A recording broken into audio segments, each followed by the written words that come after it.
Everyone আসসালামু আলাইকুম। আমি যে এখন ভিডিওটি দেখাচ্ছি এটি হচ্ছে খামারটাঙ্গজানি জামে মসজিদ বলমজার ইউনিয়নের ইব্রাহিম মামার পুকুর পাড়ের এই রাস্তাটির কঠিন বেহাল অবস্থা। দীর্ঘদিন যাবৎ এই রাস্তাটির কেউ কোনো ব্যবস্থাই নিচ্ছে না, যদিও অত্র চেয়ারম্যান মেম্বাররা থাকে, কেন যে তারা এই রাস্তার প্রতি নজর দিচ্ছে না।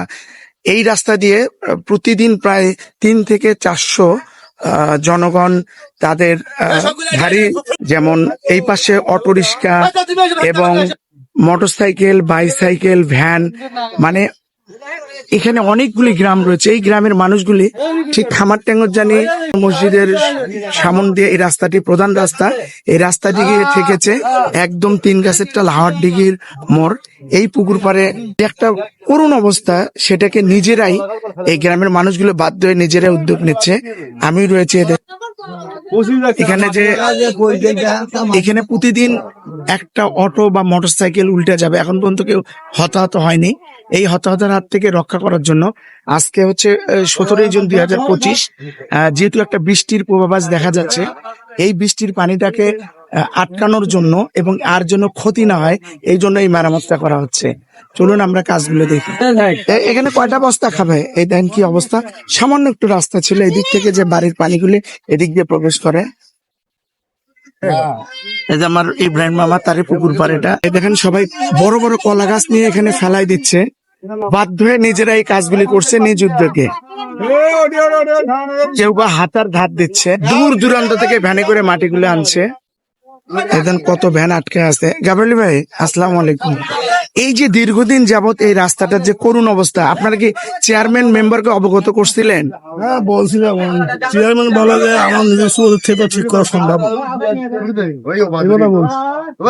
আচ্ছা, চেয়ারম্যান যদি এই কথা বলে থাকে যে আমার নিজস্ব অর্থায়নে ঠিক করা সম্ভব না, তাহলে আপনারা কিভাবে ঠিক করছেন এই কাজটা?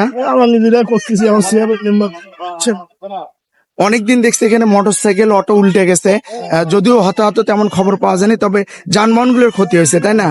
এই যে আপনিও নিজেও একজন ড্রাইভার, এখানে 2-4 জন অটো ড্রাইভার রয়েছে, ভ্যান ড্রাইভার। বাধ্য হয়ে, মানে চেয়ারম্যান যখন এটা ডিনাই করলো, বাধ্য হয়ে আপনারা নিজেরাই কাজগুলি করছেন।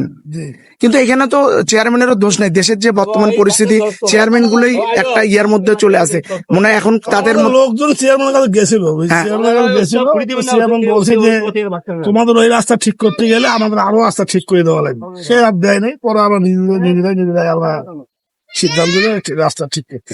তো এই রাস্তা ঠিক করতে গেলে অনেক রাস্তা ঠিক করতে হবে, কিন্তু এটা যে একদম মূল রাস্তা, এখানে প্রায় 5000 পরিবার আছে। তাহলে এই রাস্তা দিয়ে যাতায়াত করে 5000 পরিবার, তাহলে কি এটা ঠিক করা ভেরি ভেরি ইম্পর্টেন্ট না? সেটা ভেরি ভেরি ইম্পর্টেন্ট তো, ঠিক আছে।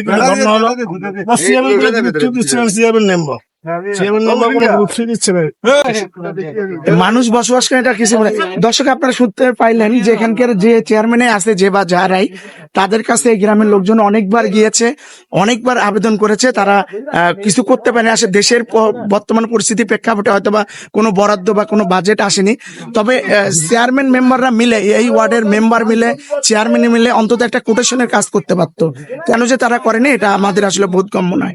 ভালো থাকুক এই গ্রামের মানুষগুলো, সার্থক হোক তাদের এই কাজের পরিশ্রম। অনেকগুলি লোকের জীবন বাঁচবে এই রাস্তাটি নিজেরাই মেরামত করে।